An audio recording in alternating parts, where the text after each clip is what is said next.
Hello students, ఇక్కడ చూడండి 100 కంటే ఎక్కువగా ఉన్న స్క్వేర్స్ మనం ఏ విధంగా చేయాలో చూద్దాం.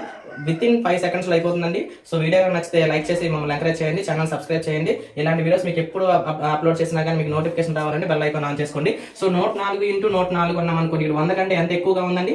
4. ఇక్కడ ఎక్కువగా ఉంది కాబట్టి ప్లస్ రాశాను. ప్లస్ అంటే ఏం చేయాలి? యాడ్ చేయాలి. 104 4 ఎంత అవుతుందండి? 108. సో 4 స్క్వేర్ అంతా 16. ఇక్కడ ఏం చేయాలి? ఇక్కడ ఎంత ఎక్కువగా ఉంటే దాని యొక్క స్క్వేర్ ని ఇక్కడ రాయాలన్నమాట. సో ఇక్కడ 109 అంటే 100 కంటే ఎంత ఎక్కువగా ఉంది చెప్పండి? 9 ఎక్కువగా ఉంది. సో 9 యాడ్ చేయండి. 109కు 9 కలిపితే 118. 9 స్క్వేర్ ఎంత అవుతుంది? 9 9 81. అలాగే ఇక్కడ ఎంత ఎక్కువగా ఉందని 12. ఇక్కడ ఎప్పుడైనా చూడండి 10 కంటే ఎక్కువ కనుక పెరిగింది అనుకోండి, ఇప్పుడు ఏం చేయాలి? చివరిలో నుంచి రాయాలి. సో చివరిలో నుంచి రాద్దాం. 12 స్క్వేర్ అంతా 144. ఒకటి నేను క్యారీ చేస్తున్నా ఇక్కడ.